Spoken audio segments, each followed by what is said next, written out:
Movie के start में हमें एक ओल्ड लेडी दिखाई जाती है जो कि अपनी ग्रैंड डॉटर को सोने से पहले स्टोरी सुना रही होती हैं कि बहुत साल पहले एक लेडी हुआ करती थी जिसका नाम बैग था। लोगों के घर जा जाकर मेकअप सेल करती थी। एक दिन उसका मेकअप बिल्कुल भी नहीं बिकता तो वो अपसेट होकर अपने घर जा रही होती है कि गाड़ी के मिरर से उसकी नजर पहाड़ की एक चोटी के ऊपर बहुत ही पुराने महल पर पड़ती है और वो फिर उस महल में जाने का इरादा करती है। महल के पास जाते ही सबसे पहले उसकी नजर वहाँ पे गार्डन में पड़ती है जो कि बहुत ही खूबसूरत होता है। बैग ने अपनी पूरी जिंदगी में ऐसा गार्डन कभी नहीं देखा था क्योंकि वहाँ पर सारे गार्डन के पौधे बहुत ही डिजाइन वाले होते हैं। फिर वो महल के अंदर जाती है और जाकर देखती है कि हर तरफ बहुत ही ज्यादा मशीनें पड़ी हुई हैं, जैसे वहाँ पर कोई एक्सपेरिमेंट करता हो। देखते ही देखते बैग को ऊपर से एक आवाज आती है। वो ऊपर जाती है तो एक रूम नजर आता है। वहाँ जाकर देखती है रूम तो खाली होता है मगर कोने में उसे कोई छुपा हुआ इंसान नजर आता है। बैग उसको सामने आने का कहती है। जैसे ही वो सामने आता है तो बैग उसको देखकर डर जाती है क्योंकि उसके हाथों में बहुत ज्यादा सीजर्स होती हैं। बैग वहाँ से जाने लगती है तो वो लड़का उसे कहता है कि मत जाओ, तो बैग रुक जाती है। बैग कहती है कि तुम्हारे हाथ में जो भी चीज है पहले इसे साइड पर रखो। तभी उसे एहसास होता है कि ये तो उसके हाथ ही हैं जिसमें डिफरेंट शेप और साइजेस के सीजर्स हैं। फिर बैग उससे उसका नाम पूछती है तो वो कहता है कि मेरा नाम एडवर्ड है, मैं कंप्लीट नहीं हुआ। बैग उसके फेस पर देखती है जिसपे बहुत ज्यादा जख्म होते हैं। तभी बैग को पता चलता है कि ये जख्म उसके हाथों पे बनी हुई सीजर्स की वजह से है। बैग उसके जख्मों को साफ करने के लिए आगे बढ़ती ही है कि एडवर्ड उसे देखकर डर कर एकदम से पीछे हो जाता है। बैग समझ जाती है कि वो अकेला है जिसकी वजह से वो डर रहा है। बैग उसे अपने साथ अपने घर ले जाती है। गाड़ी में बैठे हुए एडवर्ड अपने इर्द गिर्द देखता है क्योंकि वो पहली बार महल से बाहर आया था। बैग उसको अपने घर ले आती है और उसे पहनने के लिए कुछ कपड़े भी दे देती है। एडवर्ड से अपने हाथों की वजह से कपड़े नहीं पहने जा रहे होते तो बैग आकर उसकी हेल्प करती है। डिनर टेबल पर बैग के साथ उसका हस्बैंड और बेटा भी होते हैं। एडवर्ड से वहाँ अपने हाथों की वजह से खाना नहीं खाया जाता। अगले दिन बैग का हस्बैंड अपने गार्डन में अपने दरख्तों को काट रहा होता है कि वहाँ एडवर्ड भी होता है। एडवर्ड वहाँ पे एक दरख्त के पास खड़ा होता है और वो उसे काटना शुरू कर देता है। थोड़ी ही देर के बाद वो दरख्त एक डायनासोर की शेप में बदल जाता है। दोस्तों, इस तरह की आर्ट को टोपियरी कहा जाता है जिसमें प्लांट्स को कट कर डिफरेंट आर्ट की चीजें बनाई जाती हैं। एडवर्ड इस काम में बहुत ही ज्यादा एक्सपर्ट होता है। ये देखकर बैग और उसकी फैमिली हैरान हो जाते हैं। वो ये सब देखकर बहुत ज्यादा खुश भी होते हैं। तभी बैग के नेबर्स आ जाते हैं जो कि इनके नए मेहमान एडवर्ड से मिलना चाहते हैं और वो उन्हें कह कर जाते हैं कि हम रात को आपके घर डिनर पर आएंगे। बैग रात को डिनर की तैयारी करने के लिए किचन में जाती है जहां एडवर्ड उसकी बहुत ज्यादा हेल्प करता है। बैग एक टिन खोल रही होती है कि एडवर्ड को एक फ्लैशबैक आता है। फ्लैशबैक में वो महल दिखाया जाता है जहां से एडवर्ड आया होता है। वहां पे ओल्ड मैन दिखाया जाता है जिसने एक ऐसी मशीन बनाई है जिसमें बहुत ज्यादा खाने की चीजें तैयार हो रही होती हैं और वो मशीन बिल्कुल ऑटोमेटिक होती है। ओल्ड मैन एक रोबोट के पास जाता है जिसके हाथों में सीजर्स होती हैं और वो कुछ वेजिटेबल्स को काट रहा होता है। तभी ओल्ड मैन एक हार्ट शेप की चीज उस रोबोट के दिल पर लगाता है और हमें पता चलता है कि वो रोबोट और कोई नहीं एडवर्ड ही है। ये वही टाइम होता है जब इस ओल्ड मैन को ख्याल आया था कि वो इस रोबोट को और ज्यादा एडवांस टेक्नोलॉजी के साथ ह्यूमन बनाए और वो उसे ह्यूमन बनाना शुरू कर देता है। ये एक ह्यूमनॉइड है। दिखने में तो ये इंसान की तरह होता है मगर अंदर से ये बिल्कुल रोबोट जैसा होता है। ओल्ड मैन इसके अंदर हर वो फीलिंग रखना चाहता है जैसे एक नॉर्मल इंसान में होती है। कहानी वापस आती है और हमें दिखाया जाता है कि बैग के सारे नेबर्स उसके घर डिनर करने के लिए आ गए होते हैं। सभी एडवर्ड को देखने के लिए बहुत ही एक्साइटेड होते हैं। वो उसके हाथ देखकर हैरान तो होते हैं लेकिन वो उसके साथ बहुत ही अच्छे तरीके के साथ बात करते हैं। बात होती है और हमें दिखाया जाता है कि बैग की बेटी जो कि ट्रिप पर गई थी वापस आती है। एडवर्ड उसके रूम में सोया होता है। किम इस बात से बिल्कुल अनजान होती है। एडवर्ड किम को देखकर घबरा जाता है और किम एडवर्ड को देखकर डर के भाग जाती है। किम एडवर्ड के बारे में कुछ भी नहीं जानती।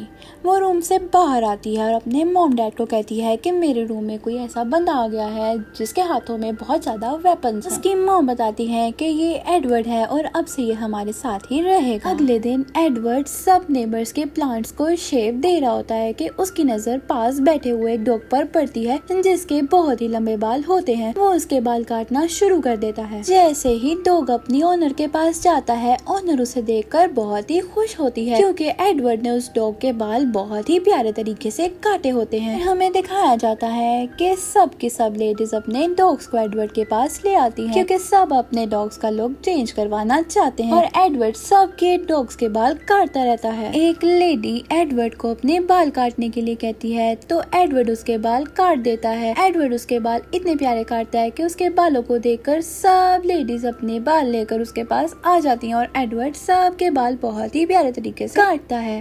देखते ही देखते एडवर्ड बहुत ही ज्यादा फेमस होना शुरू हो जाता है और एक शो एडवर्ड को इनवाइट करता है जिसमें एडवर्ड से बहुत ही ज्यादा क्वेश्चंस पूछे जाते हैं। वो एडवर्ड से पूछते हैं कि तुम अपना सैलून क्यों नहीं ओपन कर लेते, तो एडवर्ड कहता है कि मेरे पास पैसे नहीं हैं। अगले दिन बेक एडवर्ड को बैंक में लोन दिलाने के लिए लेकर जाती है मगर बैंक उसका लोन रिजेक्ट कर देता है क्योंकि एडवर्ड का कोई सोर्स ऑफ इनकम नहीं होता और ना ही एडवर्ड का किसी बैंक में अकाउंट है, ना उसके पास कोई आईडी वगैरह होती है और वैसे भी एडवर्ड को पैसे होने या ना होने से कोई फर्क नहीं पड़ता। एडवर्ड को दीन या दुनिया के बारे में भी कुछ नहीं पता। अगर उसे फर्क पड़ता है तो सिर्फ और सिर्फ बेक की बेटी किम के होने से पड़ता है क्योंकि एडवर्ड किम को बहुत ही पसंद करता है। किम भी उसे बहुत अच्छा मानती है लेकिन ये देखकर किम का बॉयफ्रेंड ये सब देखकर जेलस हो जाता है और वो एक प्लान बनाता है। वो किम से कहता है कि आज रात वो उसके घर जाकर उसके फादर की वैन चोरी करेंगे जिसमें हम दोनों साथ मिलकर टाइम स्पेंड कर सकते हैं,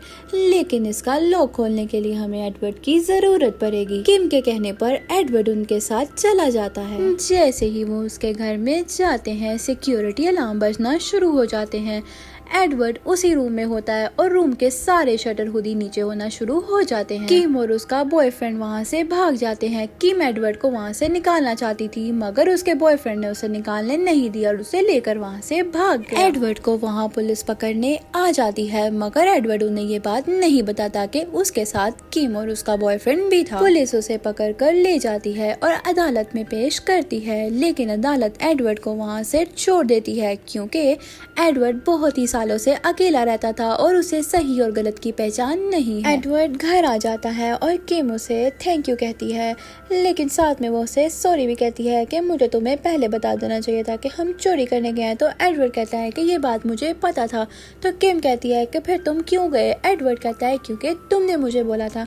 ये सुनने के बाद किम के दिल में एडवर्ड के लिए प्यार और रिस्पेक्ट बहुत बढ़ जाती है। फिर क्रिसमस आता है और एडवर्ड किम के लिए बर्फ के साथ एक स्टैचू बनाता है मगर हवा के साथ वो सारी बर्फ उड़ने लग जाती है जिसे देखकर किम बहुत खुश होती है। तभी वहाँ पर किम का बॉयफ्रेंड आता है और वो एडवर्ड का ध्यान बटा देता है जिसकी वजह से एडवर्ड की सीजर किम के हाथ पर लगती है और उसे चोट लग जाती है। बैक आती है और वो किम को अंदर ले जाती है। बाहर किम का बॉयफ्रेंड एडवर्ड को बहुत उल्टा सीधा कह रहा होता है कि तुम यहाँ से चले जाओ। एडवर्ड को ये सुनकर गुस्सा आ जाता है और वहाँ से वो चला जाता है। अपने पहने हुए कपड़े अपनी सीजर से काट देता है और फिर वो अपनी असली हालत में आ जाता है जिस हालत में बैक उसे अपने घर लेकर आई थी। गुस्से में वो सारे ट्रीज भी काट देता है जिसके उसने शेप्स बनाई थी। सब नेबर्स जो कि एडवर्ड को बहुत ही अच्छा समझते थे चोरी के बाद वो भी अब उससे डरने लग गए हैं। एडवर्ड जा रहा होता है कि रास्ते में उसे एक डॉग नजर आता है। वो उसे देखकर शांत होता है और वापस घर चला जाता है। घर जाता है तो किम वहाँ अकेली होती है क्योंकि सब लोग एडवर्ड को ढूंढने बाहर गए होते हैं। किम उसे कहती है कि एडवर्ड मुझे गले से लगा लो। तभी एडवर्ड को वो पल याद आता है जिसमें ओल्ड मैन उसके लिए वो हाथ लेकर आता है। जैसे ही वो एडवर्ड को हाथ लगाने वाला होता है कि उसे हार्ट अटैक आता है और वो वहीं मर जाता है। यही वजह है कि एडवर्ड के आज तक हाथ नहीं लगे हुए। तभी हमें दिखाया जाता है कि किम का बॉयफ्रेंड बहुत ही गुस्से में तेज कार चलाकर उसके घर की तरफ आ रहा होता है कि एडवर्ड उसे आते हुए देख लेता है। एडवर्ड को याद आता है कि किम का भाई बाहर खेल रहा है। इससे पहले कि किम का बॉयफ्रेंड उसे कार से हिट करता, एडवर्ड उसे जाकर बचा लेता है और दोनों दूर जाकर गिरते हैं जिससे एडवर्ड की सीजर किम के भाई के फेस पर लग जाती हैं और वो जख्मी हो जाता है। तभी वहाँ किम के पेरेंट्स आ जाते हैं और वो सब यही समझते हैं कि एडवर्ड ने जान के किम के भाई पर हमला किया। गलती से किम के फादर को भी एडवर्ड की सीजर्स लग जाती हैं और किम का बॉयफ्रेंड बहुत ही गुस्से में एडवर्ड को मारना शुरू कर देता है। तभी वहाँ पुलिस आ जाती है और एडवर्ड वहाँ से भागना शुरू कर देता है। किम को पता है कि वो उसी महल में जाएगा। किम भी एडवर्ड के पीछे उसी महल में जाती है और देखती है कि एडवर्ड वहाँ डर के बैठा होता है। किम उसके पास बैठती है कि वहीं पे उसका बॉयफ्रेंड आ जाता है जिसके पास गन होती है और वो एडवर्ड पर हमला करना शुरू कर देता है। वो एडवर्ड को बहुत ही बुरे तरीके से मारता है। जब किम उसे अपने बॉयफ्रेंड से बचाने जाती है तो उसका बॉयफ्रेंड उसे थप्पड़ मारता है और धक्का देकर पीछे गिरा देता है। ये देखकर एडवर्ड को बहुत ही ज्यादा गुस्सा आता है और जो उसके हाथ में सीजर्स लगी होती हैं वो उसके बॉयफ्रेंड को मार देता है और खिड़की से नीचे फेंक देता है। वहीं पे किम एडवर्ड को बताती है कि वो उससे बहुत प्यार करती है और वो उसे किस भी करती है और फिर वो उसे अलविदा कहकर वहाँ से घर जाने के लिए निकल जाती है। जाते हुए किम के हाथ में उसी तरह का हाथ आता है जैसा एडवर्ड के हाथ में लगा होता है।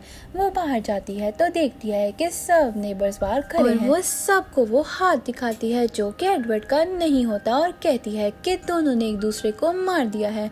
ये सुन के सब अपने घर जाने लगते हैं। तभी कहानी प्रेजेंट में शिफ्ट होती है और हमें वो ओल्ड लेडी दिखाई जाती है जो स्टोरी सुना रही होती है और वो बताती है कि वही किम है और आज भी एडवर्ड जिंदा होगा क्योंकि वो एक रोबोट है। उसकी ग्रैंडडॉटर उससे पूछती है कि आप एडवर्ड से मिलने क्यों नहीं जाती, तो वो कहती है कि मैं बुरी हो चुकी हूँ और मैं चाहती हूँ कि एडवर्ड मुझे आज भी वैसे ही जाने जैसे उसने मुझे पहले पसंद किया। ग्रैंडडॉटर पूछती है कि आपको कैसे पता है कि एडवर्ड अभी भी जिंदा है, तो वो कहती है कि जैसे पहले यहाँ बर्फ हुआ करती थी अब भी यहाँ वैसे ही बर्फ होती है। अगर एडवर्ड यहाँ पर नहीं होता तो अब भी यहाँ बर्फ ना पड़ती। तभी हमें दिखाया जाता है कि एडवर्ड जिसने क्रिसमस वाले दिन स्टैचूज बनाए थे आज भी वो उसी तरह स्टैचूज बना रहा होता है, इसीलिए वो बर्फ गिरकर सारे शहर में फैल रही होती है। इसी के साथ हमारी ये प्यारी सी लव स्टोरी खत्म होती है। Thanks for watching.